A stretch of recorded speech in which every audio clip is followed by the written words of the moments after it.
Okay, Assalamualaikum warahmatullahi wabarakatuh, and a very good morning, everyone. So I'm so excited this morning because we will start our first talk. Okay, so guys, are you ready to learn on how to write an impressive digital resume and cover letter? Okay, Yeah. yeah, Yes. Alhamdulillah. So we are so excited this morning. So without further ado, okay, I will pass the floor to our career unit team. Okay, who will be who will teach us from this morning until the evening session. Okay, on knowledge um knowledge to be a very good employer, okay, for you to ensure that you can be employed by the company outside, inshallah. So I will pass to career unit team. Okay.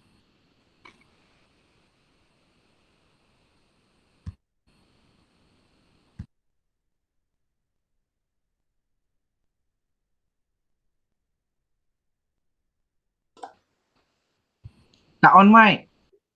Tak on mic, tak on mic. Alright, Bismillahirrahmanirrahim. Assalamualaikum warahmatullahi wabarakatuh. How are you guys? So thank you so much. Alhamdulillah. I'm So thank fine. you so much for having me a part of career team from IUM Gombak. So basically, wait. So I just represent Brother Saiful for a while because our Brother Saiful need to conduct a meeting. So we will discuss about some of the ideas of how to create an impressive resume, at the same time, how to write a proper cover letter. All right. So I just introduce myself first. My name is Bada Afi. So people used to call me Bada Afi. I in charge on career development unit. All right. So before I joined IIUM, so I starting join IIUM since 2013, and before that I'm with Prodor Manufacturing as a HR members. So after that I joined IIUM since 2013. So you can ask me anything. So feel free, and then you like to make this session very casual one, so you can ask anything. You can interrupt me when I giving you some ideas at some points, and Brother Saiful will go deeper and deep in terms of this topic, because I believe Brother Saiful already prepared the slide.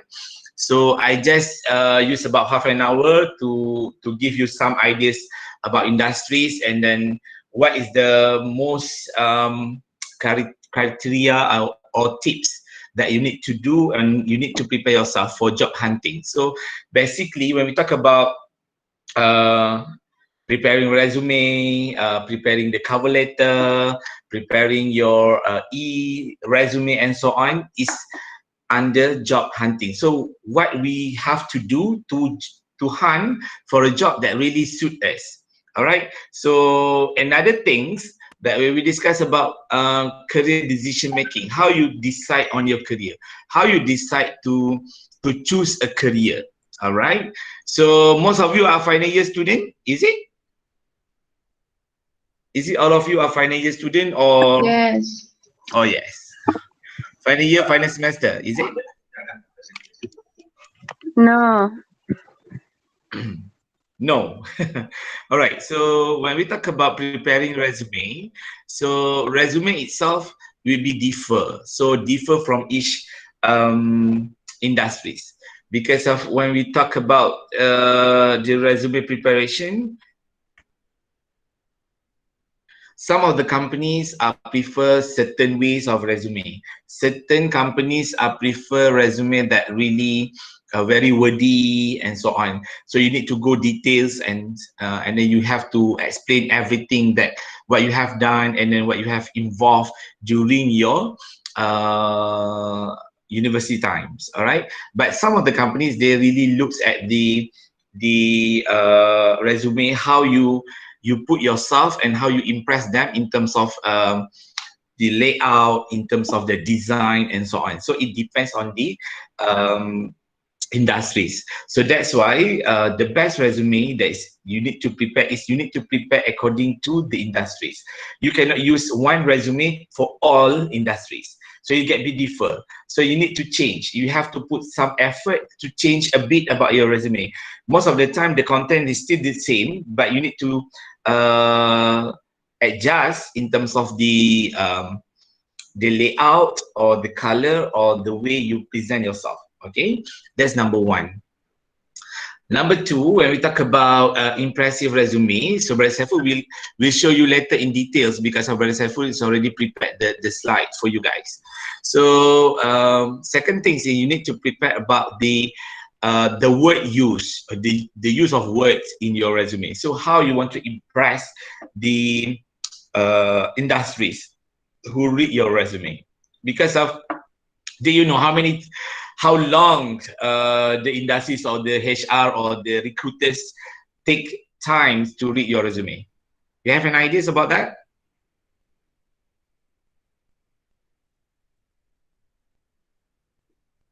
No. Okay, so basically all the industries members, especially HR, especially recruiters, they just take about less than 10 seconds to read your resume. Right, so sometimes we feel like, oh my god, I prepared the resume about a week or 2 days or 1 day. I need to prepare about the resume, to preparing an impressive resume. Towards the end, the recruiters only take about 10 seconds or less than 10 seconds to screen for your resume. All right, so that's the reality. All right, so you cannot see that, oh, they will spend a lot of time. No, so that's why it comes the issue of how to create an impressive resume. Because of the idea is something like this. Me myself had experience reading the resume of graduates. What will happen is all the resume, when you submit it to HR or recruiters, they will download it and then they will put under the folders. All right, so they will categorize according to course. For example, sciences, engineering, social science, and so on. So after they categorize you, and then in the folder they will categorize to another folders which is according to your CGPA, which is 2.5 and below, 2.5 to 2.9, 3.0 to 3.4, and 3.5 to 4.0. So they will categorize accordingly. So that's the number one. Some of the companies practice this to that way, means that the structures they have practiced to select the best candidates, something like that. But there are certain companies, they don't categorize the resume. They just get all the resume, they pull out, and then they print out the resume wherever that you already submitted to them. So they just print out, so they just put on the tables. All right, so all resumes is on the tables. So you just imagine that we have about 5 recruiters in one team. All right, so you just imagine that we have person number 1, number 2, number 3, number 4, number 5, and then they are in around the tables, and all the resume is on the tables. You just put all the resume on the tables, and perhaps your resume might be the one is on the table. All right, so what happened is they will say, okay, each one of you need to select, because of they have 5, so each one of you need to select best 5 according to your preference. All right, so each one of the recruiters will select 5 out of 50 out of hundreds resume on the tables. So now it comes to the human factors. So you need to be aware about human factors when you prepare your resume. Okay, human factors means that, for example, me, I'm very structured person, for example. So when I want to select a resume, I will select resume who are really good in terms of the design. I will see, okay, the design very structured, and then they have the tables and then everything. So the first 5 that I choose is based on according to my preference.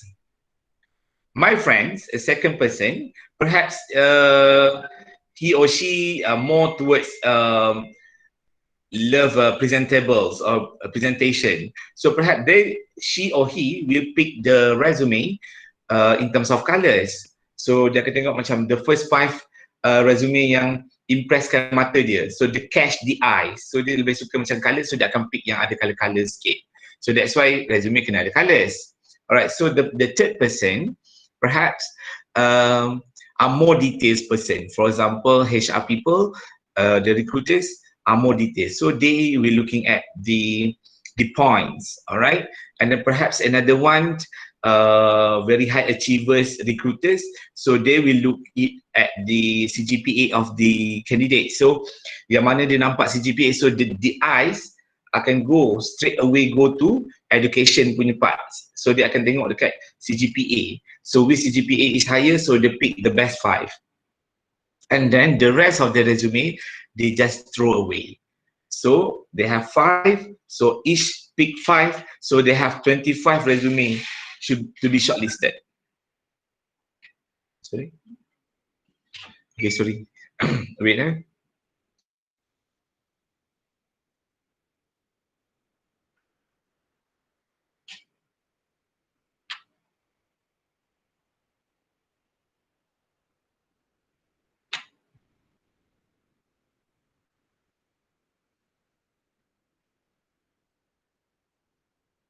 Wait, I need to reply on something.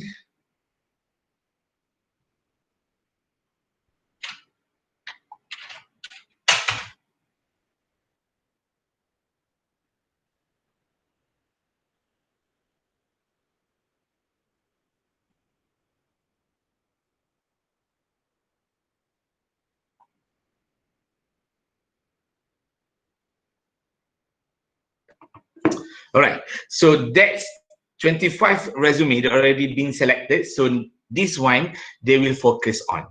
So they will focus, okay, why I choose this resume, so I define why I choose this one. So why I choose this one, and then they will discuss, and this time they will give about more than 10 seconds to review your resume. So after that, these 25 will shortlisted, and then they will call you for an interview session for the first screening. So when we talk about an impressive resume, the main issues of to create an impressive resume is we want to be selected. We want to ensure that our resume will be selected within the 10 seconds of the first impression to the recruiters. All right. So how to do it? It comes over the layout, the words that you choose, and then the word that you put in your resume. So you have to ensure that most of the students who come to our office to discuss about how to create an impressive resume, most of the time the issue is they put something, or they explain something in resume that do not represent what you do, what they do. So you need bear in mind when you explain something on resume, so you need to explain what did you do. All right, so explain on that. All right, so you have questions so far?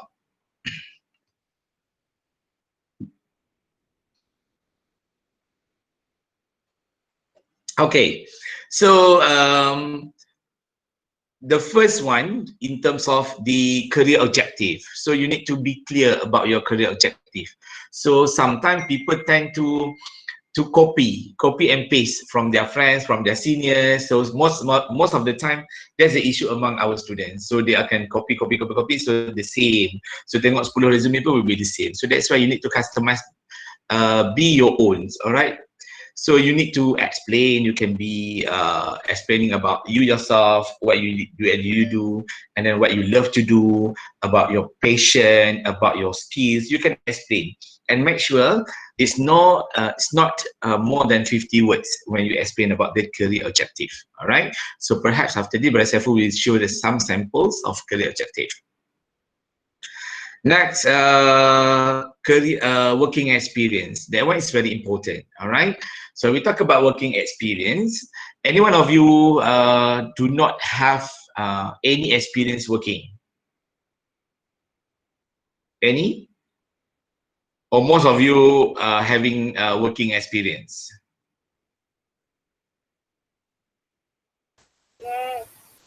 Yes. Okay, good. Kerja part-time biasa-biasa. Yes. Okay, good. Kerja part-time biasa-biasa tu macam mana? Include intern. Yes, for sure intern is the parts of working experience. Okay. Some of you perhaps you are working with KFC, you are working buat waffle, you are working with McDonald's, okay, ataupun you freelancer writer, okay, good. Part-time as a cashier. Okay, when you want to explain about your part-time as a promoter ataupun your part-time as a cashier, how do you do? How you explain it? Anyone? Anyone want to share? How you want to explain your working experience working with KFC as a cashier or any companies, but the main job is a cashier. How you want to explain it? How you want to impress? Okay, including the skill involved. Yes, good. How you want to impress the recruiters who read your resume? Ataupun usually what will you explain on that? You can explain okay, working as a cashier and then you just entertain customers. Is it right? Working as a finance executive in KFC and able to handle sales more than very good. Okay. Okay, this is very good example. Working as a finance executive in KFC and able to handle sales more than RM10,000 per day. Wow. Okay, this is very impressive. Okay. Next, starting the achievement when you're doing the part-time job, like starting the sale, etc. Yes, that's the thing that you need to be mentioned. I never work except handling my own business. Okay, good. So what you have to do is, when you prepare and then when you want to explain about the jobs, you need to use the key words that recruiters are looking forward.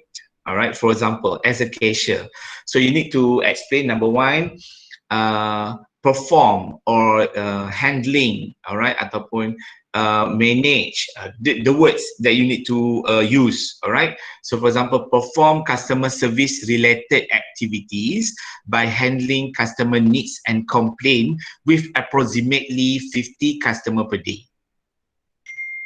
Okay, so dekat situ, the recruiter will say, okay, the students very good lah, because of they do a customer service, and after that they can cater about 50 customer per day. Means that these particular students or these particular candidates have the values of interpersonal skills. Perhaps these particular students have a good communication skills. That's how you want to impress the recruiters. Okay, that's number one. So you need to mention rather than you just put general handling customers. All right, so you need to be more specific and go deep in terms of your job description. All right, number two, do our internship during final year can be included? Yes, yes, for sure. All right, so how you write internship, I will explain after this. Okay. Next, when we talk about cashier, so you use the words of cash flow. Okay, so you can state it that perform ataupun handling a simple cash flow management for daily operation. Even you are handling, people give you 50 ringgit and then you give the balance of 20 ringgit. And then after that, you just put into the cashier machine and so on. But still, you need to use the words of handling cash flow management. So from this, in the eyes of recruiters, you are having a good skills in terms of management or financial planning. That's how we want to use the terms. All right. Okay, I read the chat first. Do internship during final year can be included? Yes. How about if the person never worked before beside intern or practical? Okay. Can we include our research skill? Yes, for sure, Ami. Okay, about Raisha Shazmin. How about the person never worked before beside interns and practical? Yes, you still can put under, and then you need to impress them in terms of your achievement or your involvement in co-curricular activities. But Raisha, I believe that you do certain works that you can be mentioned. For example, mungkin Raisha pernah jadi home tutor, or perhaps you pernah jaga anak saudara you ke, ataupun you pernah jaga baby as a volunteer. Yes, volunteerism, you have another parts in the resume because we have working experience, and then we have a project and special projects, and after that you boleh put your volunteerism. Because of volunteerism, currently most of the industries highlight volunteerism is a part of the key ataupun extra values for you if you have a volunteerism activities during your study time. Alright, Brother Saiful dah come back, so Brother Saiful dah boleh masuk dah. Alright, so nanti soalan-soalan you guys ni boleh dijawab oleh Brother Saiful. So I ada jawab semua soalan yang ni so far. After this, Brother Saiful can go details. So Brother Saiful pun memang ada dah prepare all the slide for you guys. So thank you, I hope to see you again. So I pass the floor to Brother Saiful Reza. Alright, baru sikit pasal macam mana apa define impressive resume tu apa dia. Okay. Dia tahu sampai bila. Kat mana ni? Alright, Assalamualaikum warahmatullahi taala wabarakatuh. You guys can listen my voice? Yes, clearly. Alright, clearly, thank you. So the topic is about resume, and Brother Afi told me that at least he covered some idea about what seems to be the basic, the impressive resume. Right. Allow me to share my slide. Hold on. Okay. Sorry guys, I got something that very important. I need to leave for a while, and then managed to come back.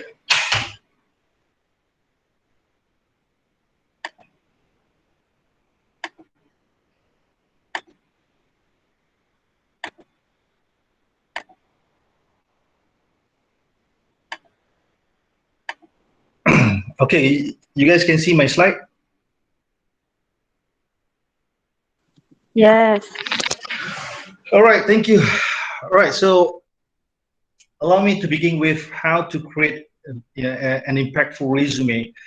Well, I would say that this topic is something that very, very important because we receive so many comments from the companies, and the way how we are actually helping companies in terms of recruitment. We discovered resume could be one of the strong factors, and how industry can simply judge on you just because of the resume. All right, so did some introduction about myself. For the Career Center, our office won the Best Career Center for the year 2018, and we are finalists at the 2019. So I attended a couple of programs. I was a panelist. This conference basically attended by a number of HR. This is where we engage with a number of employers out there, and we learn about how they're recruiting graduates. Okay. I joined some of the event where the award given to the companies out there, and of course we got a number of ideas with regard to the recruitment. Okay. So I think the first one, let's begin with definition between resume and CV. In the meantime, if you think you need further clarification, don't wait until the end. You can always stop me as a question. That would be much better because I couldn't see the dialogue, whatever being written by you guys. I can only listen to you, and I'm looking at my slide now. So I think the first thing first is for us to differentiate what is resume and what is CV. So don't headache. Currently, if we're speaking about resume and CV, for the fresh graduates out there, mostly, and I would say all the companies, normally they want resume. They don't want CV. Resume means the short version, minimum 1 page, maximum 2 pages. But for the CV, normally 4 to 5 pages. For the resume is the point by point, but for the CV, normally a lengthy explanation. But the problem here, there are a number of companies out there, they say that send your CV. I was so surprised when I hear companies requesting for CV, then I ask, do you have a time to read CV, and how many pages you expecting for the from the applicants? So there are some HR, they said, we just expecting 1 page of CV. Now, do you see the problem here? Even HR people, they're confused with the terminology, with the terms. They are referring to resume, but they mention about CV. Now, the reality here, for your information, I met a number of HR people out there, but they actually came from so many backgrounds. HR positions in Malaysia actually came from so many backgrounds. I met a number of them even from the engineering background. They didn't study about human behavior, they didn't study about social science, they didn't study about management, but end up they become HR. They are not normal HR, some of them even manager, director, high position by the way. But some of them use different terminology that make you feel confused, right? And before we speak about how to write resume, bear in mind there's no right or wrong. That is our experience. Because at the Gombak campus, we always call companies about resume writing, and we discovered different companies delivered different format, different methods, different styles, and that make graduates out there confused. Okay, pity of you lah. And but if you will listen to number of career talks to be more specific about resume, perhaps you able to differentiate what seems to be the ideal one. Okay, but hardly to tell you right or wrong. Okay, so what the employers will do with your resume. This is something that very critical, very crucial question. Some of you not even know about that, right? So the short answer here is actually to filter you for resume, whether worth to call you for an interview session or not. Okay, so resume means to screen you for the interview session. If you don't pass, or you don't being, sorry, if you send to so many companies, you applied to a number of companies, but not being called for even a single interview, something wrong with your resume. Trust me. There are a number of UIA graduates, they email me, they said they sent even up to 100, but no one called for an interview. But the moment sit down with us, we fix the resume, then company started to call. All right, so this is something that very important, and I'm going to be transparent to all of you guys what they are actually looking at your resume. But sometimes you don't know about resume. Okay, so the first thing first, it must be official. Okay, bear in mind. And the second point here is something that you need to remember. Okay, give serious attention. The reality out there are so many HR people, recruiters, they take less than 6 seconds or 10 seconds to review a single resume. This is according to study. Yeah, some company they said they don't do this. But the reality, I will share with you the number of stories. Here we have one program, we call it Fly High. Normally I become the moderator, and on the stage we have 4 to 5 companies. And this will be one of the favorite question I ask employers. According to the study, people take 6 to 10 seconds to review a single resume. Does that happen to your company? And mostly agreed with that, because they got so many candidates. They are not lecturers to actually read every statement, every single points, page by page. No, they've been trained how to actually catch impressive resume, how to catch powerful points. Okay, so you need to learn about how they actually reading your resume. Then you know how to actually prepare resume. All right. Okay. So let me ask you, what will be the first thing companies normally see on your resume?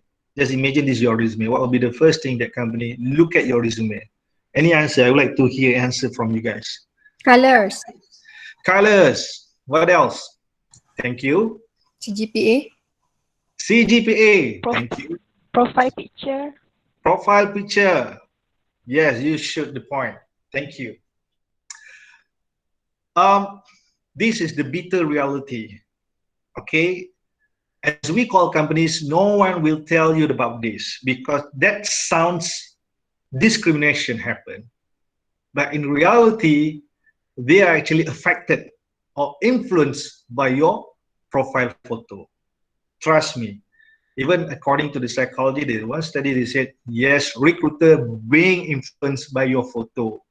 And for that reason, if you don't trust me, you can simply go to Google, you type resume, you see the images, and you could find number of resume without photo. Why? Because the Western people, you know, the European, they are very particular about discrimination and they make things standard.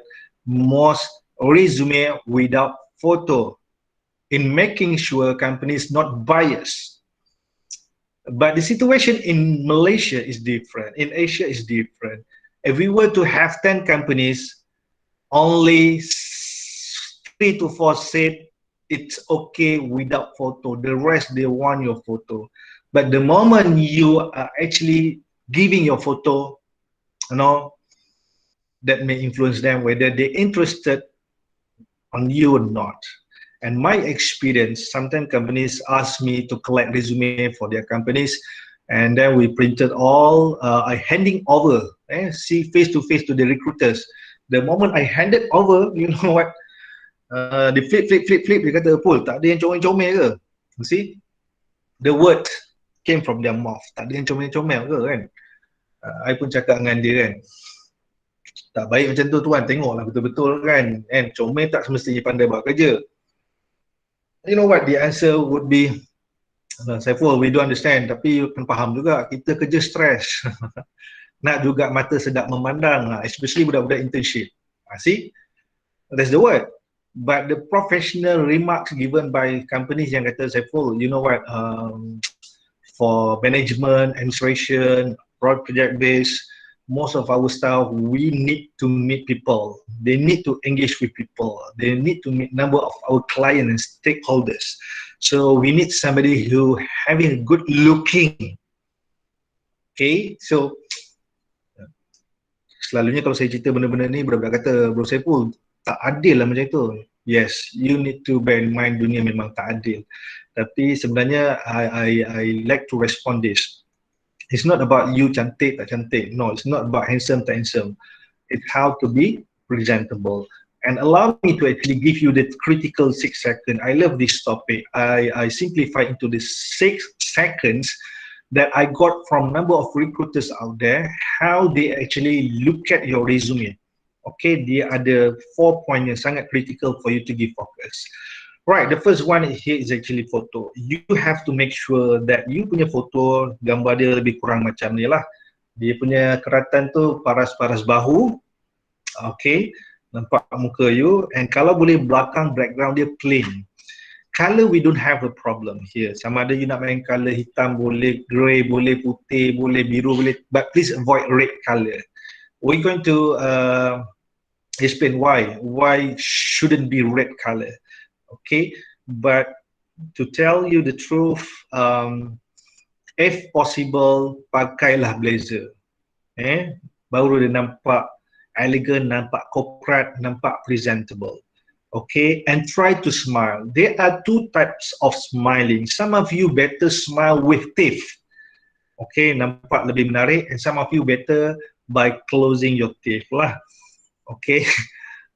Some of you macam ni kan, senyum macam ni, some of you mungkin macam ni. Okay, so get 2 shots and then tanyalah kawan kan, which one look nicer. Zaman sekarang zaman yang senang, dah tak ada produk-produk apa semua. You can simply go get perfect lighting, perfect posing, perfect smiling, snap and then crop nicely. But something that I would love to actually remind URA punya student, saya selalu jumpa URA punya student, budak perempuan especially, ramai pakai blazer hitam and then tudung hitam. Aduh, jangan macam itu, dia jam sikit. Okay, Why? Sebab you punya tudung dengan you punya blazer tak stand out, dia tak kontra. If possible, cari yang kontra color. Kontra doesn't mean you kena yang sangat vibrant, no. Dia kalau cantik perempuan tudung pakai macam gini je, yang soft color, and then you kenakanlah blazer. Okay, speaking about gambar-gambar ni ataupun interview, nanti kita akan masuk pada interview lah. Kalau you ada modal boleh purchase good attire, kalau nak beli blazer tiba-tiba kan, I would say try to be different lah. Terlalu ramai pakai warna hitam. Sebenarnya bila terlalu ramai pun dia tak akan menjadikan you sebagai satu objek yang outstanding. This is what I received from the SPA dalam program PTD interview. I tanya panel temuduga, macam mana you nak make sure that you are actually recruiting the best candidate, because there are a number of candidates out there. According to the SPA punya panelist, dia kata kalau kita start, kalau semua candidate sama power, kita akan tengok cara dia berpakaian. Kalau ramai pakai hitam, tiba-tiba ada seorang mamat ni pakai blazer biru, seluar biru kan, dia punya shoe warna brown, mana matching colour kan, kita akan try ambil dia sebab dia unique and stand out compared to the others. So this is reality. Kalau you memang dah masuk tahun akhir, dah graduate, memang kena invest lah jaga muka. Okay, again, dia bukan sebab cantik tak cantik, but how you make sure that you are presentable. People are so pleased looking at you. Okay, ada soalan tak sampai tahap gambar ni? Satu lagi saya suka komen lah sebab saya jumpa juga there are lots of female graduates, our students. Kalau pakai tudung tu dia suka pakai bercorak-corak. No, please avoid. You just need to be plain. Don't selfie. Okay, so any other question with regard to gambar before I move on?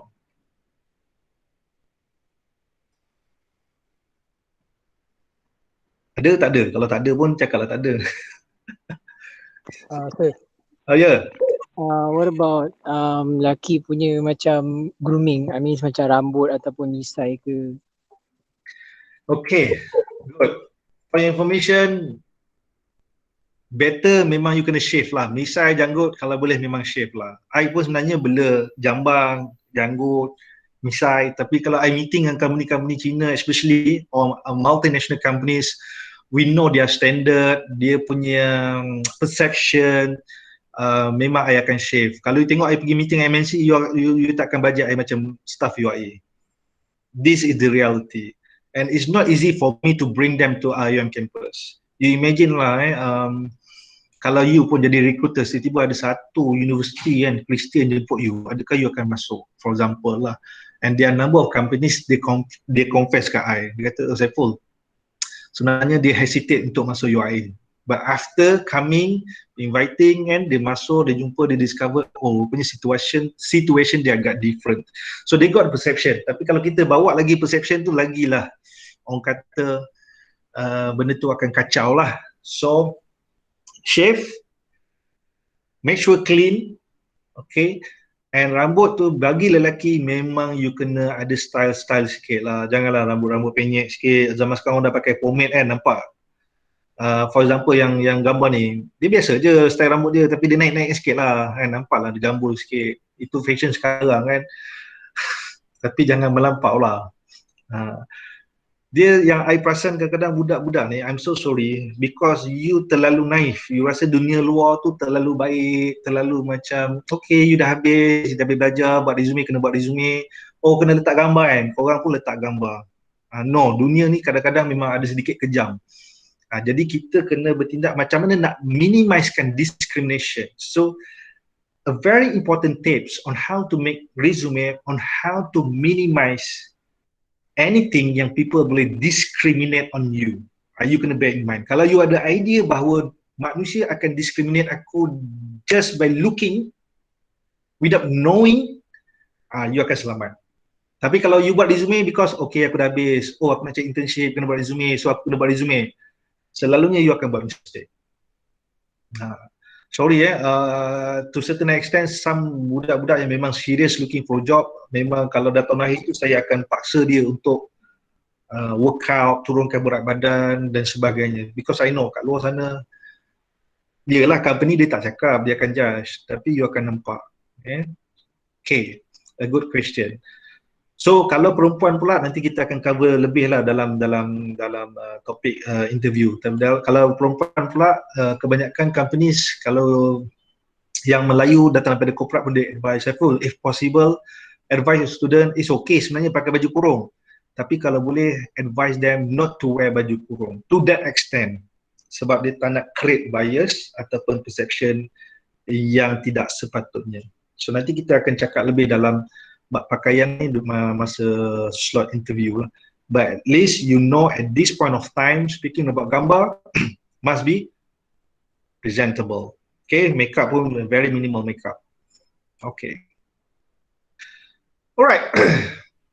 The second one will be layout and design. Okay, you need to give serious attention on this because for your information, kandidat ni memang terlalu ramai. Okay, kalau dia ada masa yang untuk dia tengok resume ni, dia flip less than 10 second, benda yang antara diorang akan stop bila you punya design adalah rare, lain daripada yang lain, unique lain daripada yang lain.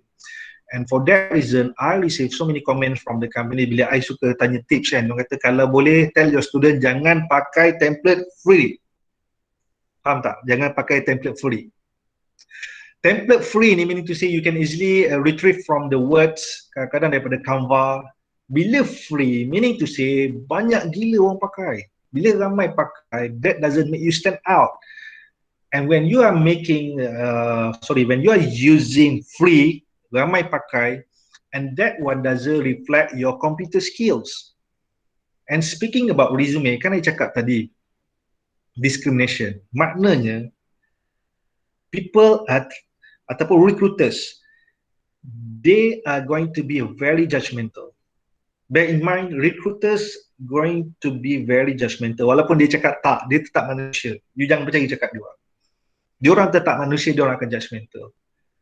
So bila you pakai template free, maknanya dia judge kat you adalah orang yang tak serius, take things for granted, asal boleh, cara kerja tak teliti, tak unik, tak bersungguh-sungguh, apa lagi, you name it, whatever negative punya perception dekat orang yang suka pakai benda-benda free ni lah kan.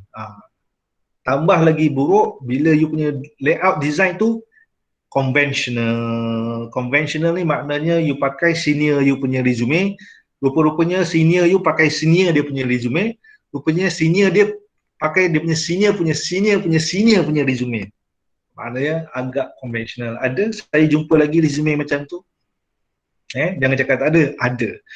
Dan kadang-kadang you all ni tak perasan, for example career fair, I love to attend the career fair especially at the end of the day and at the end of the time, masa budak-budak dah tak ramai, sebab I bukan nak cari kerja pun, I pergi career fair ni sahaja nak sembang-sembang company, say hello to my friends and everything. Towards the end, kadang-kadang bila dah tak ramai budak ni, you tahu tak, some companies dia even filter you punya resume kat tempat kejadian. Dia dah ada kotak mana yang dia letak resume nak bawa balik office, ada some resume dia terus campak atas lantai, dia terus filter. Yang kat atas lantai tu nanti terus masuk dalam plastik hitam, senang cerita. Dan I tengok yang gambar-gambar ataupun yang resume yang dicampak untuk dibuang lah. Ada yang sampai 4 to 5 pages masih ada lagi. Ada yang Allah semua huruf besar, ada yang memang nampak sangatlah tak outstanding, ada yang masih lagi gambar tampal pun ada. So this give bad image ataupun you allow people to judge you badly lah. Alright, so just bear in mind, cuma ada I perasan dekat resume ni different companies ada different set of template lah. Kalau company-company yang engineering ni dia tak suka yang fancy-fancy sangat. Dia suka yang simple, minimalist. Itu dia punya konsep minimalist for engineering related lah. You kena tahu juga dengan siapa you hantar. Kalau company yang berbentuk broadcasting, entertainment, dia orang lebih pada fleksibel, tak kisah pun you pakai macam mana. Okay, kalau government setting, GLC dia suka yang standard, tapi janganlah nampak macam tak corporate sangat kan. But be careful with the graphic resume. Sometimes the issue with graphic resume ni macam ni tau. grafik resume ni, you upah orang buat resume memang kencang, memang gempak, tapi orang yang buat resume you kadang-kadang dia bukan recruiters, dia memang designer. Jadi memang you tengok memang cantik lah dekat grafik semua, tapi info-info penting tak ada. So itu yang dangerousnya juga. Alright. The other tips of making resume ni sebenarnya, I jumpa macam-macam tulisan. Please use simple font, dan kalau boleh, kalau you pakai satu font tu, pakai satu font tu sampai habis. Don't use different fonts, especially perempuan. I tengok you all suka sangat pakai different fonts. Tahulah banyak fonts dalam komputer tu. Pakai satu saja sudah memadai. But how you make things different? Kalau header tu capital letter, buatlah bold sikit kalau different. Okay, dia kena nampak simple, presentable, bukan yang cacah marba. Dan kalau boleh, please avoid Times Roman. Times Roman adalah tulisan akademik. Tulisan akademik ni agak stressful sikit lah. Kebanyakannya academician je boleh baca tulisan-tulisan Times Roman ni. Kalau you bagi pada company, dia buat speed reading. So kalau you pakai tulisan Times Roman ni, dia agak stress sikit dalam membaca dia. Pakai tulisan yang simple. Right. Is there any question with regard to the template ataupun design? Satu lagi color sebelum saya terlupa, jangan suka-suka hati pakai color-color yang tak apa-apa dalam resume dia. Okay. Color ni sebenarnya nak cantik je 2 je. Maksimum pun 3. Jangan colourful sangat. Ada yang pakai, dia suka pink, pakai color pink. Dia tak corporate sangat lah. Unless company yang you hantar tu memang company dia color pink dan you hantar color pink. Different. Kalau company tu orange, you suka orange, lantak pi lah, boleh, tak ada masalah. For example, you nak send to you mobile, for example, you pakai orange, okay lah. Tapi janganlah hantar orange kepada Celcom. Tu ada masalah sikit. Okay. So, do we have any question dekat template ni?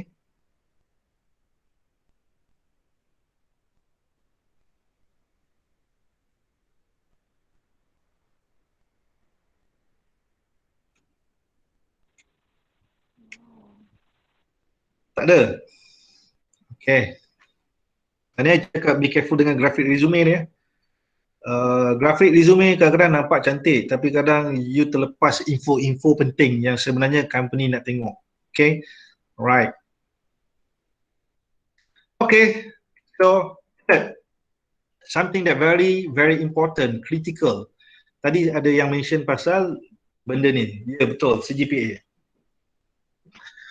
Okay, tapi susunan dia kadang-kadang I tengok budak-budak salah tulis. Kadang-kadang dia orang suka tulis nama universiti dulu, International Islamic University Malaysia. No. Companies dia bila dia buat speed reading, dia tak kisah pun you datang daripada you mana, number one. Okay, dia orang lebih kisah sebenarnya you belajar apa sebenarnya. Itu susunan dia. You belajar apa, kat mana dan berapa CGPA. Okay, CGPA ni tricky sikit, dia ada banyak mazhab Ada mazhab kata letak, ada mazhab kata tak letak. Tapi I experience this lah. Most of the big companies, we speaking about big companies. Kalau big companies memang dia suruh letak. Kalau you tak letak, memang letak tepi. Itu antara filter dia yang professional. Gambar tu sebenarnya di influence, tapi kadang-kadang you terselamat lah. Sebab ada juga yang baik-baik, dia tak tengok sangat gambar. Ataupun yang paling problem adalah apabila you upload punya resume dalam sistem, diorang ada sistem yang boleh filter. So selalunya kat filtering ni yang paling teruk adalah CGPA lah. Sebab dia boleh je filter dalam sistem tu, katakanlah dia nak 3.0 ke atas. Mana-mana CGPA yang bawah 3.0 ataupun tak tulis, dia memang out. And most of the MNC, GLC, syarat dia orang adalah 3.0 ke atas. So benda ni saya pernah tanya beberapa GLC what if 2.9 tapi sangat aktif. Dia kata macam mana pun dia punya first filtering adalah 3.0 ke atas. Tapi ini subjek kepada mana-mana company. Saya susah nak cakap, but my advice adalah letak. Okay. Kalau pointer teruk pun sebenarnya yang ni ada orang kata tak payah letak, nanti company tak judge kita dan company akan panggil. Okey lah, faham. Kalau teruk tu maknanya selalunya bawah 2.6 lah. Kalau 2.7, 2.8 ni sebenarnya consider okey je, tak ada masalah. Okey, kalau pointer bawah ni, yelah tak payah tunjuk. Ada industri, ada position yang sebenarnya tak perlu pun letak CGPA. Kalau sales related tu, dia tak kisah pun CGPA berapa. Dia susah juga nak cakap ni sebab industri ni dia different dan position different. Ada some companies dia kata, Saiful tolong carikan I 2 golongan student, satu pointer 3.3 ke atas, satu I nak yang antara 2.5 ke 2.5 ke 3.0. Ada company minta budak macam tu. Bila kita tanya, kenapa you minta yang rendah? Selalunya company minta tinggi. Dia kata, budak-budak pointer tinggi ni, dia terus buat kerja-kerja compliance je for our companies. Tapi pointer-pointer rendah ni, dia punya otak dia lain macam sikit. Dia punya nakal dia lain sikit. Dia punya thinking dia kadang-kadang ada elemen-elemen crazy yang kita mahukan. So, tak sama. So, yang penting adalah you kena tahu who are the companies, who are the potential employers that you going to send your application. Alright? Okay, so the final one, and this one I consider the super critical lah. Yang budak paling banyak buat silap adalah you tak tahu macam mana nak come up dengan keywords. Keywords is the most critical part dalam resume. Okay, kalau yang masalah ni diselesaikan, ramai orang akan selesai masalah resume dia. Regardless gambar ke, regardless dia punya template ke, dengan CGPA, the keywords ni adalah key kepada semua benda-benda dalam resume. So what is the keyword? Okay, keyword. Ni kita akan pergi lagi lah, skip. Sorry. Where's the keyword? Okay. Kita akan pergi kat keyword, kan? Tapi kita patah balik kepada susunan asal lah. So saya simplifykan dulu. Ada empat benda yang sangat kritikal dalam resume, iaitu photo, design, education and keywords. Alright, so kita masuk kepada tadi baru bab 1, sekarang bab 2. Maknanya sekarang ni I nak go through satu-satu. Bila kita tengok resume kan dia ada personal information kan. Alright, the personal information ni sebenarnya make it short. Kebanyakan companies, yalah different company ada different standard, tapi kebanyakannya dia nak 3 ni saja. Dia nak you punya professional email, phone, number and address. That's all. Okay, now ini yang agak konvensional, tapi allow me, selalunya budak-budak ni I akan advise untuk letak satu lagi information, iaitu how to outreach you, how to get more information on you through online, okay, via internet. So selalunya yang itu akan lebih membantu, iaitu I suka budak-budak tulis juga dia punya LinkedIn dan juga Instagram ataupun Twitter. Kalau Instagram dengan Twitter tu boleh jual. Kita akan cerita pasal benda ni lebih lanjut after this. Alright, bear in mind, apa yang saya tengah ajar ni adalah basic, and somehow for certain companies dia dah menganggap benda ni conventional. So dia ada added value kat situ. Rather than letak 3 info ni saja, dia meletakkan juga LinkedIn dan juga Instagram, and we're going to explain about that later.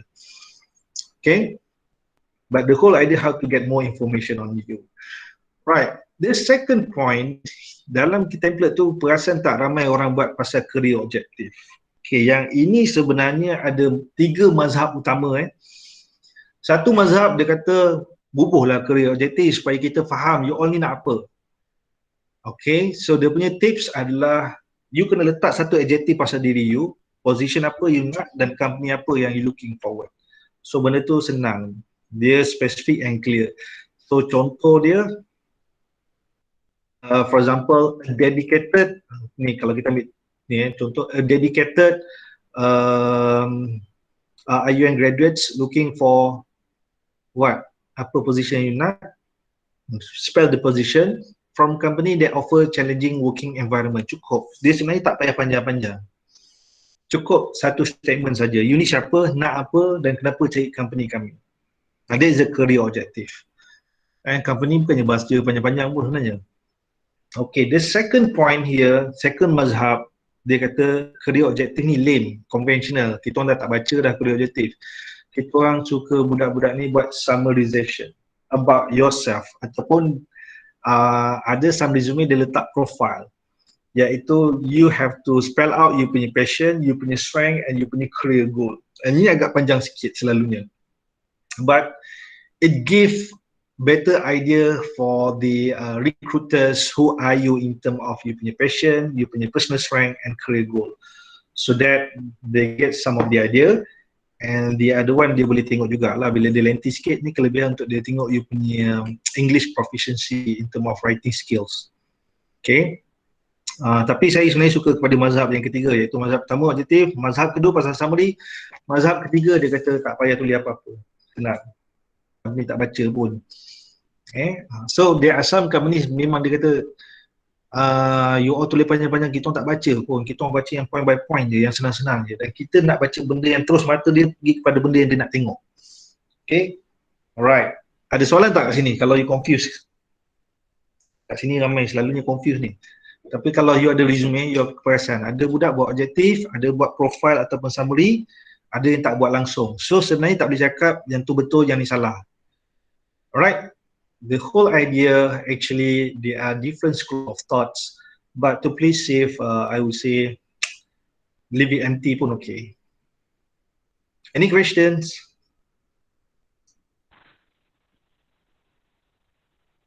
Nak tanya, Boleh. asal tentara lahir ke? Sorry, tak dengar. Saya dengar tarikh lahir je. Age. Age. Is it required to put in the resume? Okay, let me be frank about age. Jangan letak, sebab macam saya kata kan, kita nak kurangkan elemen-elemen orang judge kita and discriminate kita. Don't put your age. Okay? What else? Married. Okay, thank you.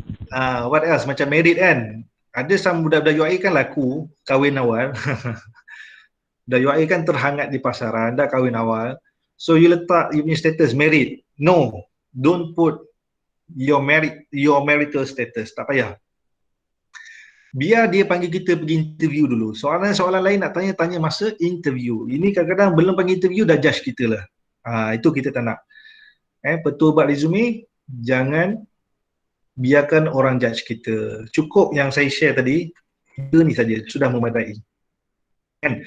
Sebab satu lagi saya lupa nak cakap, petua buat resume jangan repeat info. Saya tengok ada juga budak buat resume, dekat personal info ni, dia tambah lagi agama apa, ada tambah gender dia apa, kan? Benda clear cut, dah nama pun nama lelaki, confirm lah lelaki, muka pun lelaki. Dia buat lagi gender dia male. Kita ni bukan US, kalau US tu yelah kan, muka lelaki tapi jantina lain sebenarnya, contoh kan. Kadang-kadang isunya bila kita ni main copy paste je kan, tapi kita tak tahu konteks. So jangan repeat info. Ada yang siap buat agama kan, ada yang buat macam driving. Zaman sekarang majoriti budak-budak dah ada driving license. Jangan risau. Maknanya letak yang ini saja. And then you try to make a single resume lah kalau boleh. Tapi kalau course-course technical ni selalunya saya advise 2 pages, maximum 2 pages. So syaratkan info dengan keywords yang lebih powerful rather than personal info. Okay. Ada question lain? Pada Saiful, kalau macam pada Saiful through internet, which means kalau kita orang punya personal account tu, contohlah IG semua tu we make it private. So nak kena unprivate ke macam mana ke? Ya. Okay, kita akan masuk topik tu sebenarnya masa slot satu lagi. How to make sure that people look at you and you are visible. Dia ada dia punya falsafah kat situ. Tapi allow me to explain in very short here. Make it public. Okay, make it public. Ada orang tak setuju dengan saya tau sebenarnya. Budak RK lah, ramai kat Gombak ni kata, Brother Saiful, benda ni dah macam menunjuk-nunjuk. Saya cakap dengan dia orang, you kena have in mind bahawa zaman you dengan zaman saya tak sama. Zaman you kalau tak menunjuk, tenggelam. Zaman you zaman yang I tak tahu nak cakap apa tapi memang orang kata very challenging tau. Zaman you dah ada macam-macam platform, macam-macam medium. Kalau you tak tunjuk, orang lain tunjuk. Dan orang yang menunjuk itulah yang sebenarnya kehadapan. And saya berdebat dengan budak agama ni bukan senang, dia kata belas aku, tapi benda tu macam show off. Now you have to make sure things different antara show off dengan showcase. Zaman you, zaman yang dah ada IG yang memang terpaksa showcase. Zaman I tak ada. Mana ada IG semua zaman I. So, people look at betul-betul dekat kita punya kelulusan. Tapi zaman you, company boleh akses kepada macam-macam info yang kalau you tak tunjuk, siapa yang tunjuk tu yang senang dapat. So, dia bukan tunjuk, dia bukan show off tapi showcase. You memang kena tunjuk kelebihan you. You kena tunjuk progress you. Kalau you lah betul-betul budak dalam allied health. So, if I were to go to you punya IG, I want to see your passion. Kalau betul-betul you budak allied health, I nak tengok konten you punya social media ni, ada tak you speak about that? Paling kurang ada budak macam physio kan. Ada tak you bagi komen pasal physio ke, advice pasal physio ke? You kalau tengok sekarang, doktor-doktor muda pun dia dah ke arah tu dah. Doktor zaman dulu kebanyakan, dia medical doktor lah kan. Dia orang dah habis grad jadi doktor, terus praktis. Kan, masuk hospital buat kerja macam biasa. Tapi doktor-doktor sekarang buat blog, buat IG, kan? Buat live IG, bagi advice, short advice. Dan kalau kita tengok dekat dia punya social media memang dah ke arah professionalism. Itu dia masalah zaman sekarang lah. Masalah zaman sekarang adalah platform semakin banyak and how companies ataupun recruiters menilai you beyond than just a resume. Nanti kita akan cakap dua yang sangat powerful, iaitu Instagram dan LinkedIn. Alright? Okay. Sakit kepala sikit lah bila dengar macam ni kan. Sebab kebanyakan budak bila saya duduk, saya ajar dia, sorry to use the word menjual diri, but it's not about menjual diri, mempromosikan diri. Let us use the nicer word lah, how make sure ourselves visible. Visibility itu something yang memang tekanan untuk generasi sekarang, but like it or not, that's how the game it is.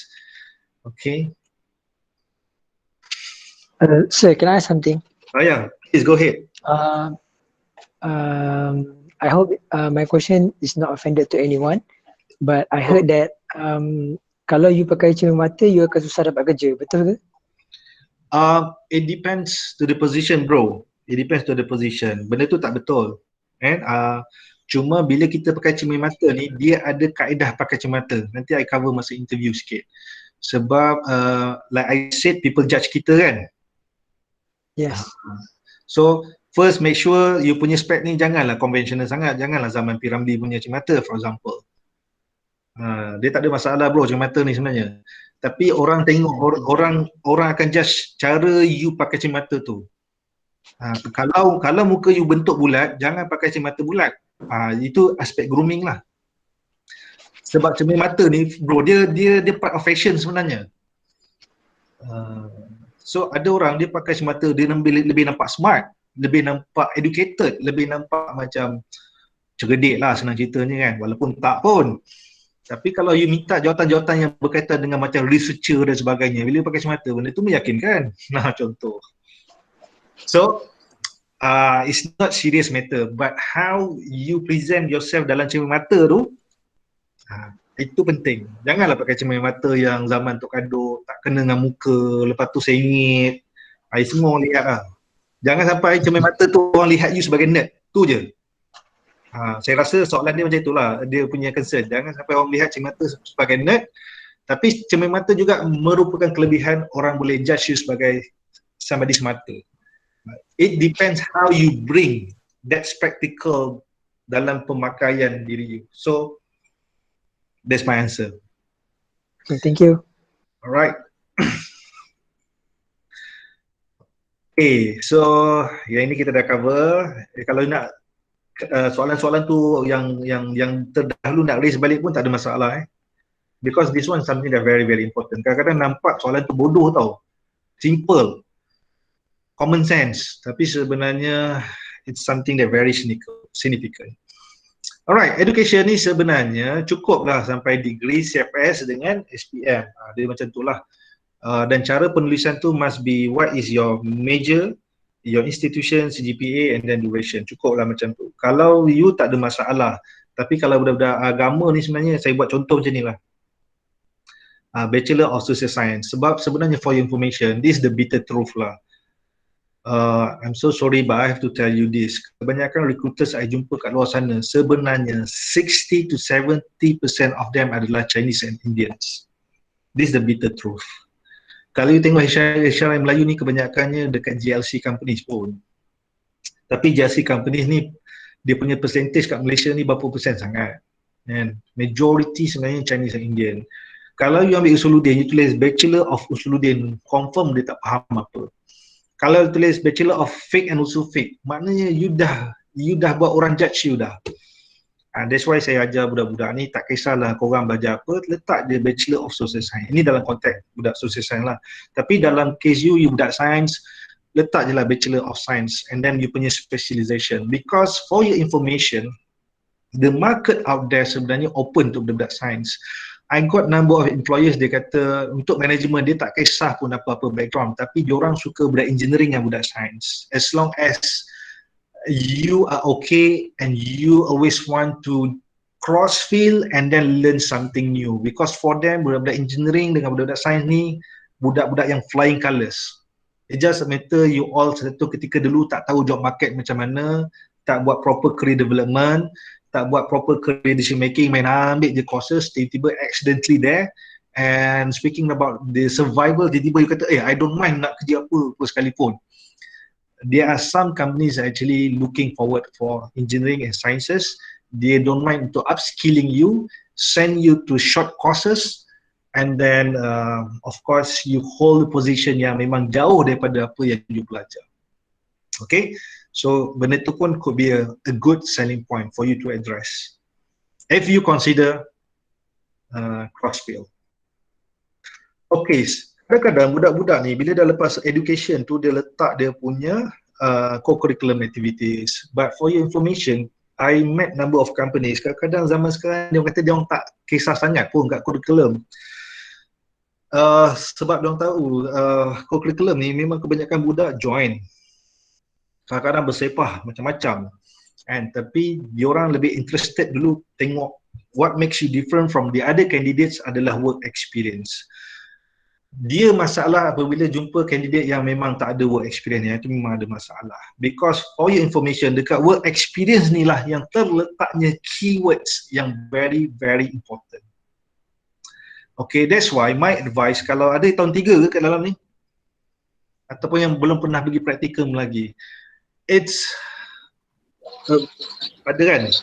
Ada. Okay, for your information, jangan cari tempat praktikum yang memang sebab dia dekat dengan rumah ataupun dia ni adalah public sector.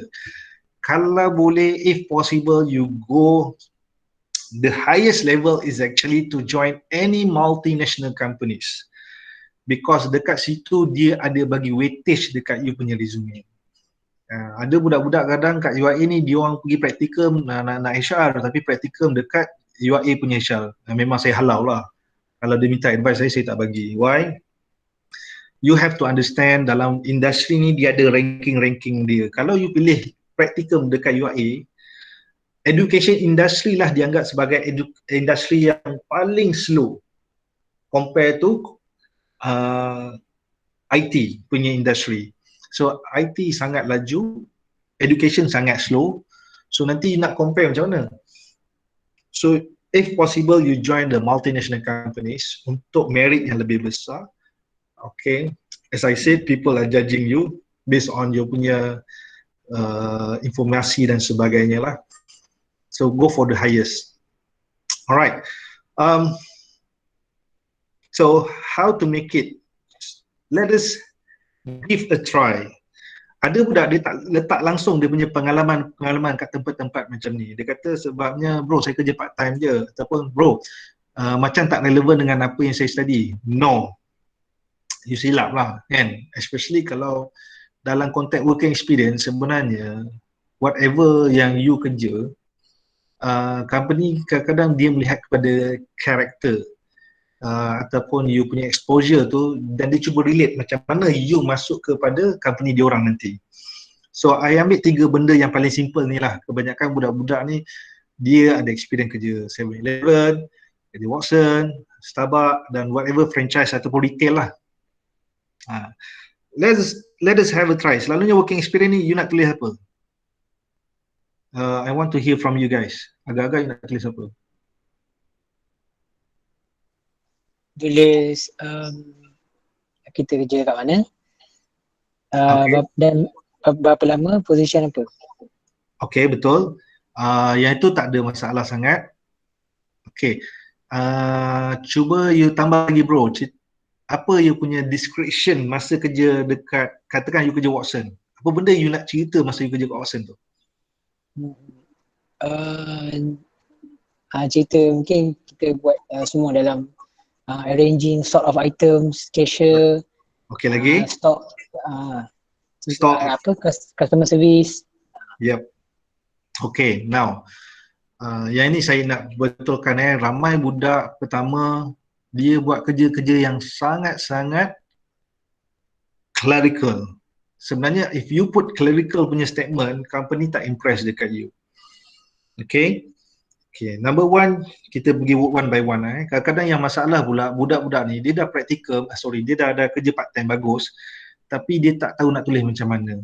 Kadang-kadang kesalahan yang paling obvious adalah, katakan dia practical kat Watson, dia tak cerita Watson kat mana. Sebab for your information, no offense, ni contoh, kalau Watson dekat Pasir Tubuh Kelantan, takkan sama dengan Watson dekat KLCC. If you put you punya working experience dekat KLCC, so people assuming you punya work nature ni, you are dealing with number of people regardless of their positions. Tapi kalau you buat Watson dekat Kelantan, maknanya people imagine you punya customers majority adalah orang setempat je lah, yang bukan professional, yang majority dia okay, macam dekat Pasir Tumbuh tu for example. Dia bagi some ideas tu. So TTDI takkan sama macam Kuala Kangsar, macam tu lah. So number one tempat. Dua, sebenarnya dia ada 2 cara macam mana nak tulis resume ni. Yang inilah keywords yang membuatkan company macam give more focus dekat you. Sebab yang lain semua ada. CGPA semua pun dah ada CGPA. Kan, katakan you belajar applied health. Contoh degree in allied health. You lain pun ada juga. Tapi what makes you different adalah sebenarnya dekat work experience ni. Alright, so dia ada 2 style menulis. Satu adalah kita tulis job description dia. Job description macam kat atas ni. Okay, nampak. Manage documentation and general cash flow as to comply with ISO procedure. Gunakan perkataan-perkataan yang simple tapi sebenarnya dia membawa maksud you are doing administration related job. The second one, entertain customers' needs and satisfaction. You are doing kind of customer service. Number 3, you're telling them that you are supported sales target. You are doing sales. So they are 3 different work nature. One, administration. Second, customer service. Third, sales related. So, though you become the sales assistant for 7-Eleven at Dewangsa Maju, but you gain 3 different work exposure, cover administration, customer service and sales. So that dia boleh jadi satu remarkable punya selling points. Okay, that is the first style. The second style here is to tell the potential recruiters ataupun companies about your success story. So walaupun post sales assistant je, Dewangsa Maju, sorry ni saya lupa nak letakkan months dia. But the way that you tell them, increase 20% profit of the outlet, 0 customer complaint throughout the service, enhance 30% number of visitor. Power gila ni kan. Dia soalan-soalan macam gini yang dia akan tanya dalam interview. Okay, Bro Aiman for example, we look at your resume and we discovered that you enhance 30% number of visitors. Could you tell us how you make that things happen? Tahu tak? You letak key point yang buat company interested nak kenal you lebih. What is the best employee of the month? Walaupun kita kerja part time ataupun kerja 3-4 bulan, but we manage to be to gain an award as the best employee at that particular month, for example. Okay, ini real story. Real story, I help number of our graduates and student hantar tak dapat interview, I panggil dia orang, I fixkan dia punya resume, I betulkan dekat sini, barulah dia orang kata, bro betul lah bro, baru interview datang, barulah dipanggil, and some of them even confess, bro memang betul lah bro. And masa interview yang itulah yang dia tanya, compare dengan yang lain-lain dekat atas resume saya. Any questions with regard to the keywords? So in other words, dekat slide ni saya dah cover keywords. And for your information, yang kan saya cerita tadi 4 critical kan. Keywords ni lah yang paling-paling companies give more focus, recruiters give more attention. Dia punya speed reading sebenarnya dia akan cari dekat keywords lah. Mika, Ya, waalaikumsalam. nak tanya, kalau masukkan semua-semua ni, dia dah jadi panjang kan? So kalau perlu ke takut lebih maksimum 2 page tu? Okay sister, dia maximum 2 pages. Kalau you banyak work experience lagi bagus. Tapi maximum 2 pages adalah pertama dia diterima pakai. Okay je 2 pages. Dia tak akan jadi panjang sangat. Dan kalau panjang sangat pun you pilih poin-poin penting. For your information, selalunya dekat student activities tu yang saya suka cut. Sebab dekat student activities tu kadang-kadang budak-budak ni 4 tahun punya belajar semua benda dia nak lambat kat situ. Sebenarnya tak perlu. Kebanyakan companies, dia orang nak tengok yang co-curriculum ni, dia orang nak tengok jawatan je. Dan masalah budak UIA ni kadang-kadang dia tulis nama penuh program, penuh gila. Kan? Kalau nama dia simposium kebangsaan, dia tulis habis-habis semua. Tak payah. Tulis sikit-sikit je, tapi tulis jawatan apa, dan selalunya saya akan pendekkan kat situ. Saya akan ajar budak buat many more. Maknanya banyak gila. Bila kita belajar 4 tahun kan, kalau jenis budak-budak yang aktif, semua benda dia nak lambat. Partisipan pun dia nak tulis. Jadi saya akan advise budak dekat core curriculum tu, tulis jawatan-jawatan penting saja kan, presiden, vice president, main board, bla bla bla bla, ambil yang penting-penting, lepas tu buat many more, maknanya banyak sangat, tak tertulis. So company faham. Okay, cuma dekat work experience ni tak boleh compromise sangat. Kalau sebab benda ni selling point yang sangat-sangat powerful. Alright, did I answer?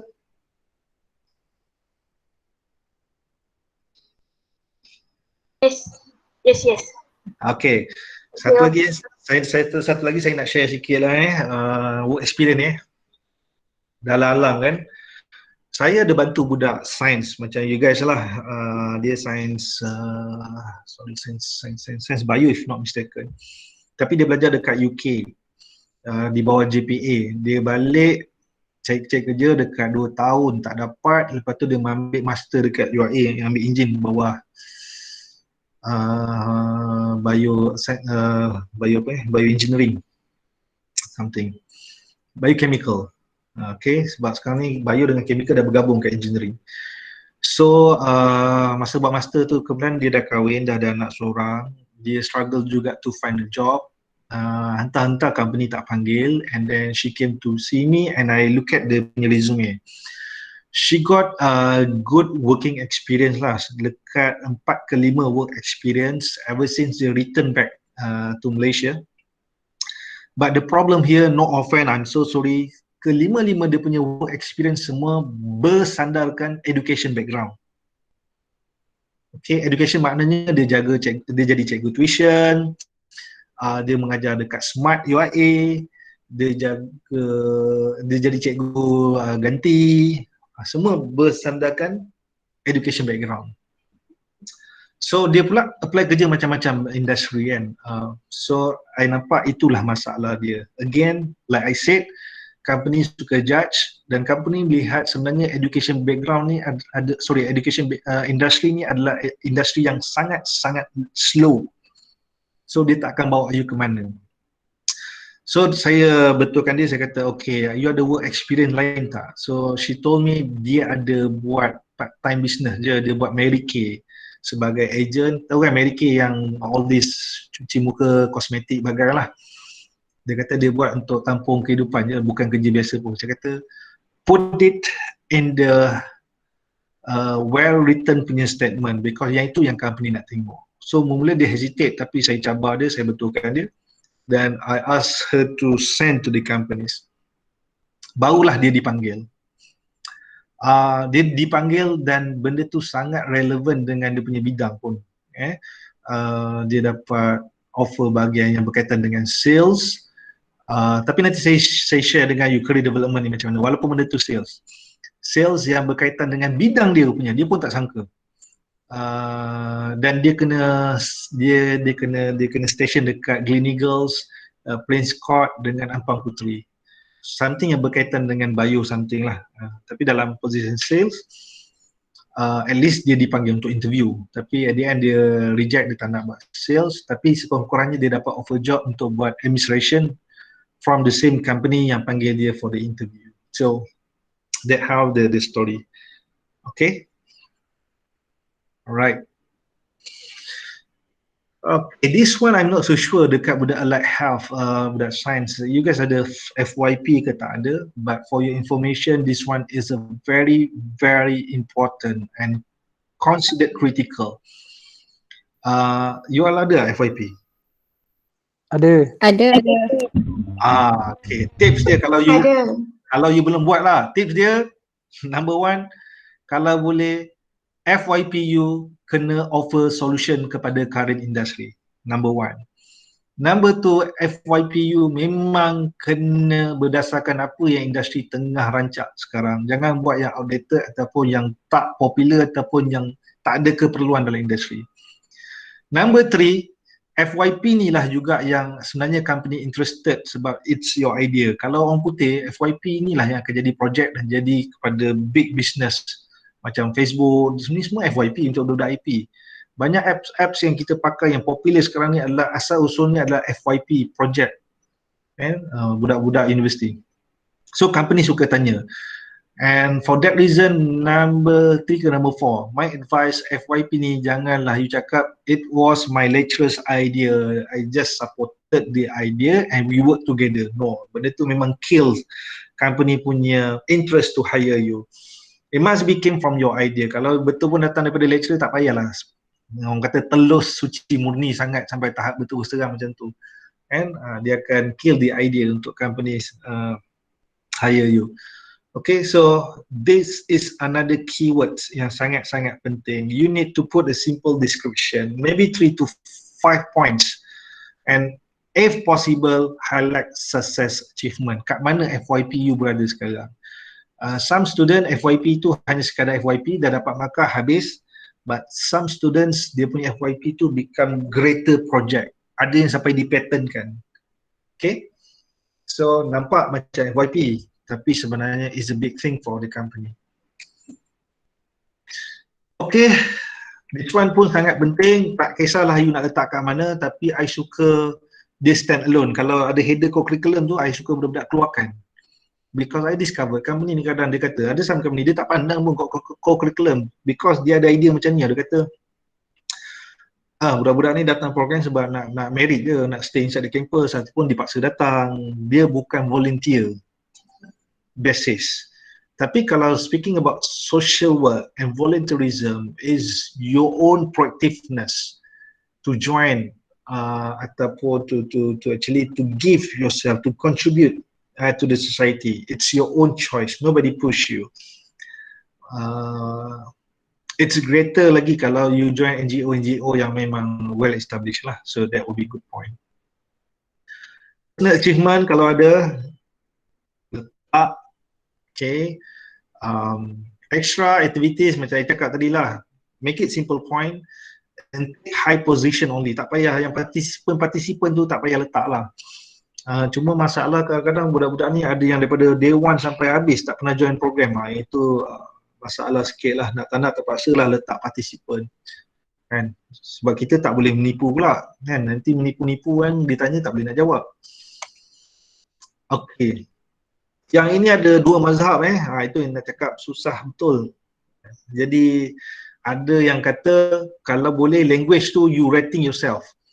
Ada tu yang ada yang buat bar, ada buat berapa bintang, ada yang buat scale berapa daripada berapa. Tapi kebanyakan company yang saya jumpa sekarang dia kata you don't have to rate yourself, just write down you boleh cakap apa, you boleh tulis apa. So English, Malay and Arabic for example. Because some company dia kata you rate yourself berdasarkan kayu ukur yang macam mana, measurement macam mana. Because dia orang ni yang dah selalu jumpa budak rate diri tinggi-tinggi. Bila panggil interview hampir macam tu. Jadi dia tak kisah sangat. But for the computer currently it seems to be very very important. You kena spell out software apa yang you tahu guna. So saya nampak zaman sekarang ni kebanyakan yang ini memang sangat kritikal lah. Paling kurang untuk buat kerja-kerja management, pentadbiran, Excel is a must. And currently most company they speak about the big data, so that you need to also address what are the softwares that you are competent addressing the needs of having somebody who able to analyze the big data. Alright? Okay.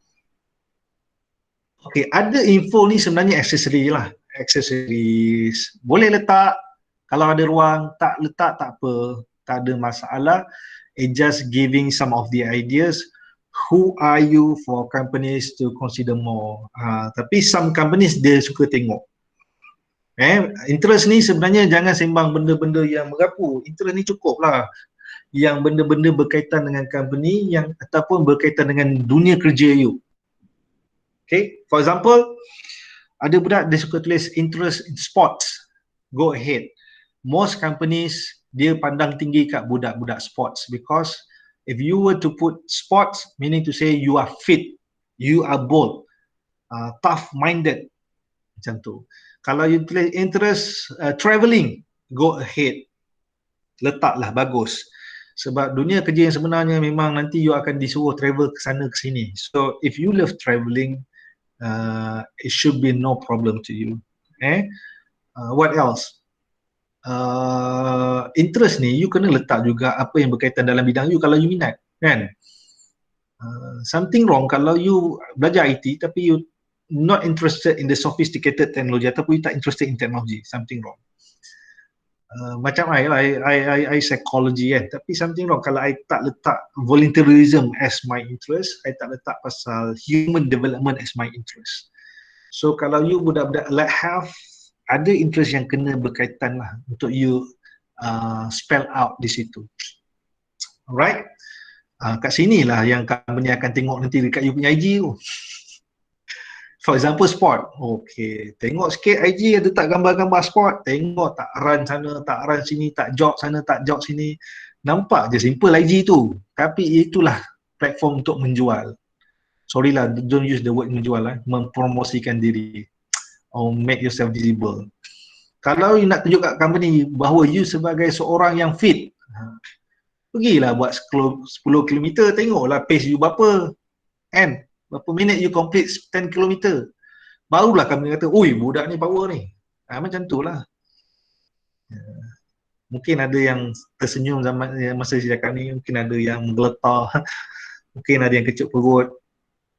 But that is how it goes lah. Personal strength ni jangan klise sangat lah, kan? Ambil benda, jangan banyak sangat. I tengok budak-budak selalu tak banyak-banyak dalam dia punya resume. Apabila terlalu banyak, nampak sangat dia membongak. That's the word lah, membongak macam menipu, main letak je semua adjektif, jangan. Ambil 3 ke 4 dah, maksimum 4 lah yang reflect kita punya strength in term of kita punya working style. For example, fast learner, walaupun benda tu sebenarnya klise, kan, tapi okey je lah, kan. High adaptability, resilient, benda-benda macam tu lah. But please check the 2020 industrial skills. Currently, most company looking for creativity, complex problem solving, good at communication still. So tak payah letak banyak-banyak, letak dalam 2-3 pun dah memadai. availability kena letak supaya company tahu when they going to hire you, of course. Okay, references ni ini tricky sikit. I'm so sorry ada tak lecturer yang dalam ni kan. No offense, I'm so sorry. Sebenarnya sebaik-baik referee bukanlah lecturer sebab you nak bekerja. Bila I tanya kepada company, dia kata the best referee ni sebenarnya adalah you punya former bosses. Kalau you pernah ada 4 working experience dalam resume itu, maknanya dia nak tengok you punya former bosses lah as a referees. Kalau you dulu pernah practical, something wrong kalau you tak pernah letak nama supervisor you dekat referee. Maknanya masa practicum tu you didn't engage, you didn't have a good relationship, dan company boleh simply judge you badly because of you tak letak ex-supervisor masa practicum tu sebagai referee. Kalau nak sambung master, bolehlah letak nama lecturer sebab lecturer adalah orang yang boleh bagi referee cara you belajar, cara you buat research, cara you buat projek, but not cara you kerja. So referee terbaik adalah sebenarnya former bosses. Kalau tak jumpa juga, bro saya tak ada pengalaman kerja macam mana? Then barulah boleh letak nama lecturer. Itu pun dengan syarat lecturer tu sebagai advisor kelab. Dia lihat cara you what we call berinteraksi, bekerja dalam kelab, bukan cara you belajar dalam kelas. Okay. Alright, we come to the end. So please ask whatever question that you have in mind. Brother Saiful nak tanya. Yep. Ya, for the student yang macam dia punya working part time tu is not outside, contohnya macam dalam UIA je, macam part time cashier dekat kios or something yang diorang letak barang nak jual. So yang tu macam mana kalau diorang akan isi? Dia tak kisahlah kat mana-mana pun sebenarnya, as long as something, yelah macam yang cakap tadi, kalau you letak kat tempat-tempat luar ataupun tempat-tempat yang wow, memang wow lah kesan dia. Tapi kalau dah tak ada pilihan lain, itu je option yang ada. Cara menulis tu kalau boleh janganlah clerical sangat. For example, susun barang, janganlah. Kan, benda tu dia tak wow pun. Tapi bila you jaga kios, kan, ada tak masa you jaga tu profit naik, macam tu lah cara tulis. Increase berapa, 10% of the profit. What else? Ada tak you buat satu inovasi dalam kat kios tu? Dia jangan clerical sangat. Because kalau clerical sangat dia memang tak wow. Walaupun sebenarnya you kerja kios nampak macam biasa, tapi tulis tu biar luar biasa.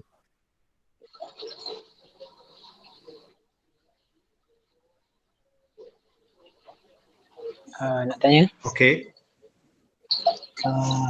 Apa tadi ya? Lupa pula. Okay, what about expected salary? Perlu tulis atau tidak? Alright, good question. For your information, salary ni company tak kisah, jangan tulis masa resume. Okay, jangan tulis masa resume. Kalau you tersilap tulis, dia akan kill companies punya interest. Kecuali bila you hantar tu, dia call balik dan suruh you tulis. Tapi negotiation about salary ni masa dah dapat offer letter, not even masa interview. Tapi some companies they are forcing you to give expectation masa interview. Itu ada cara menjawab. Tapi jangan tulis dekat resume. But the best nanti kita cover sikit lah pasal interview nanti. Salary ni negotiation bila dah dapat offer letter. That is the best time.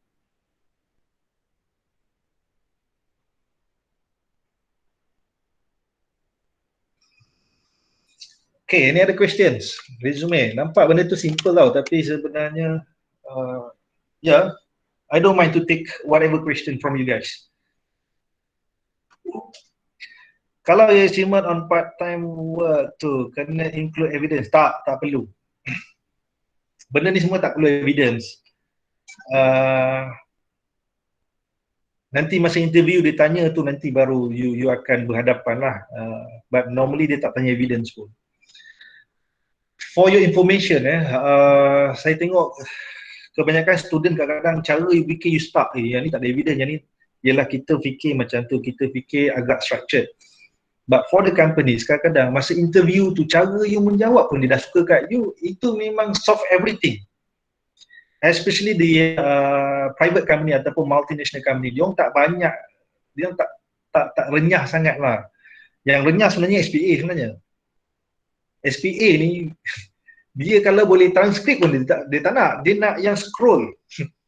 Selagi walaupun you dah grad bulan 1 kan, convo bulan 11, dia nak scroll bulan 11 tu. Contoh. Kalau MNC company, katakanlah ni you final sem kan, you belum habis lagi. Lagi 2 bulan baru habis, tapi you dah pergi interview sekarang, they don't mind. Dia dah boleh lock. Dia kata, okay, bila kita boleh tunggu you ni? Disember. Okay, Disember nanti you join kan? Kalau MNC dia tak kisah sangat, ataupun private company dia tak kisah sangat, dia bab-bab benda ni dia banyak pakai budi bicara. Dia punya SOP dia lagi simple. That's why for your information, just share with you recruitment punya style bila I selalu bawa company dekat Gombak ni, kadang-kadang level yang datang tu manager ataupun senior GM dan sebagainya, kalau lagi tinggi lagi I suka, dan I akan push some students supaya menonjol. And for your information, banyak companies number one akan interested dengan kami punya MC. Dia sendiri akan cakap, hey Saiful, who's that MC so good, so confident, I suka cara dia. Nanti you tengok dia ada resume tak? Bagi kat I, number one. Number two, bila dah habis event, kan company kita jemput makan, I suka push budak-budak duduk makan sekalian company, kejar dia orang, promote diri you, and some of them memang dapat kerja masa career top. Alright? How to state the availability in resume? It just you write down your availability, then give the date or give the month. Give the month pun dah okay dah. Dia bukan satu benda susah pun. Just mention availability, for example January 2021. That's okay. At least they know when you are ready to enroll to the companies. Okay, something that you don't know actually is about the timing. Speaking about recruitment in Malaysia, this one before COVID-19. Let me speak about the normal timing. The normal timing in Malaysia sebenarnya recruitment ni akan berlaku sangat rancak, and dia punya peak adalah bulan 4. Selalunya lepas Chinese New Year tu. Bulan 2 ke bulan 4, pak. Dan start bulan 5 tu nanti dia akan turun bawah-bawah. So we are entering the end of the year. Selalunya recruitment jadi slow down. And speaking about COVID-19 itself, this is a big challenge for those who graduate in 2020 lah. I met number of companies, mostly diorang memang freezing vacancies, and diorang cakap subject to the next year punya projection. So this year companies banyak buat play safe. Kalau dia buat hiring pun kadang-kadang, ataupun dia collecting resume pun sebenarnya kadang-kadang diorang kumpulkan dulu. Bila diorang dapat new direction from the management in 2021 dia nak buat apa, baru dia akan start buat hiring lah. But speaking about recruitment, different companies ada different punya flow of processes. Sekarang ni kalau IT related dia orang tak affected. Due to the COVID-19, some industri menurun, some industri menaik. Kalau pharmaceutical dia menaik, yang berkaitan dengan health dan sebagainya dia menaik. Kalau berkaitan dengan manufacturing dia ada menurun sikit, kadang-kadang tourism, hospitality lagi teruk menurun. Macam tu lah. So you need to understand the market. Any other question?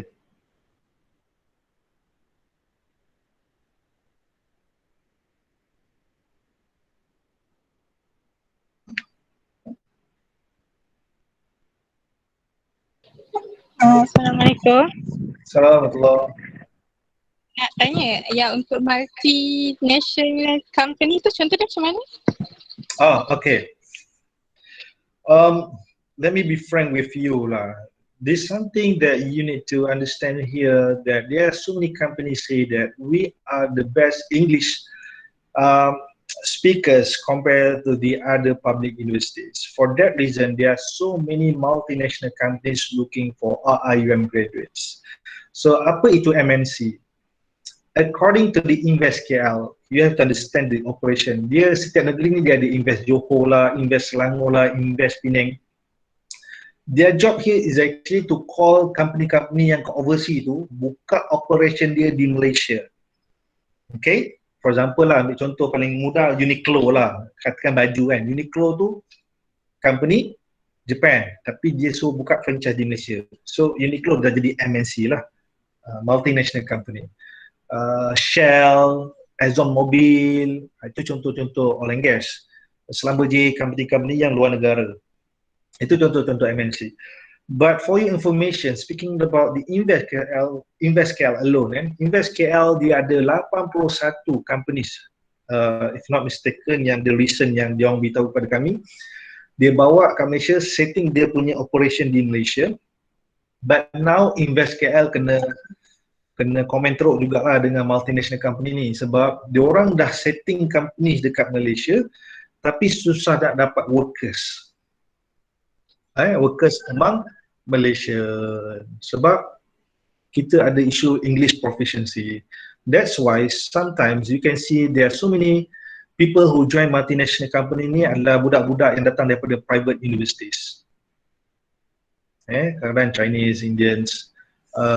We have issue with our English competency, and let me be frank with you. There's so many companies, sometimes they say, Saiful, we love UIA student. If we were to have 5 of your students, all the 5 can speak English. And they love to compare us with UiTM. If we were to have 5 of UiTM graduates, only 1 can speak English. But the problem, Saiful, your student, if we were to have 5 of them who could speak English, but they couldn't speak their mind. They're so humble and they don't know how to be competitive, and they don't know how to market themselves. Though UiTM got a broken English, but they're so confident to sell themselves. They know how to do self-positioning. They know how to convince us to take them. So at the end of the day, when we may prefer to take UiTM over UIA, because for us, English ni benda yang gradually you can improve. But self-confidence is something that we couldn't afford to upskill and empower your self-confidence. Cuma, I'm so sorry, no offense budak UIA. Kadang-kadang bila kita UIA, semua orang Islam ni kadang-kadang jadi liability pula kita. Why? Sebab sekolah dah lah sekolah semua orang Islam, masuk pula sekolah agama, masuk pula universiti Islam. Bila masuk multinational company ni, dia terkejut.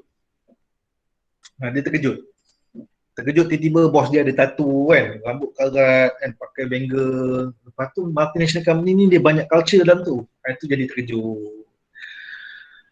Itulah ceritanya. And for your information, I got a meeting with Nestle. Nestle ni cakap, Saiful, we hope that you are promoting more Nestle to promoting more Nestle to your students, because we hoping more from IUM, because diorang punya management training program ni dia agak ketat sikit dia punya recruitment tu. Budak-budak Melayu ni kadang-kadang susah nak survive kan, tapi kalau budak-budak UIA ni they hope we could survive because of our English lah. Management training program diorang kadang-kadang ada 7 levels of the interview. But I wish you guys go to the multinational companies, because that is your market. And speaking about multinational companies, dia punya salary even higher than some other companies lah.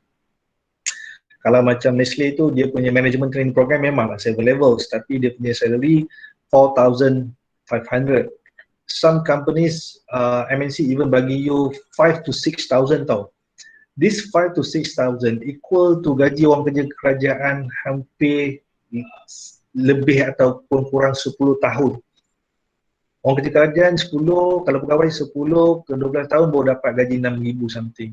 Tapi currently for the fresh graduates, and then you join the multinational company, and then you go under management training program punya recruitment, that is the salary price lah. Tapi selalunya kalau multinational fresh graduate, standard dia adalah 3,5 ke 4, something like that lah. Kalau bawah sikit pun 2 ke 8. Okay, can I take some of the question before we end kejap?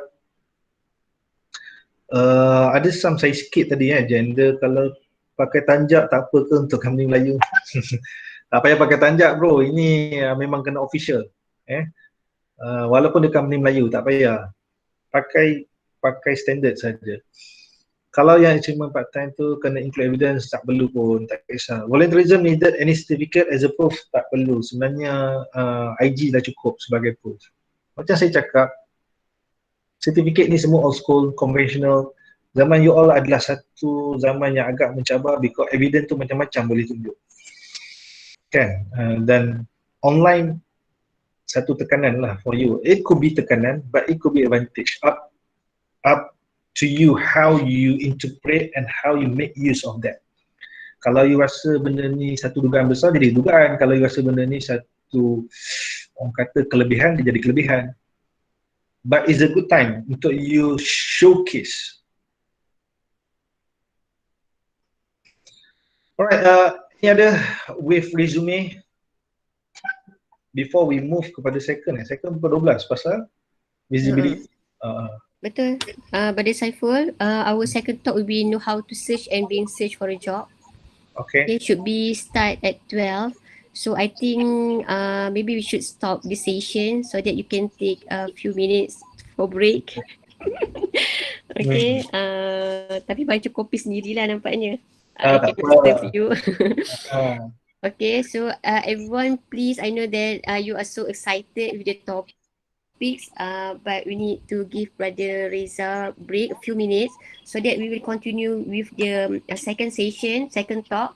So and no worries that we will meet Brother Reza again and you can still continue to ask question during the second talk.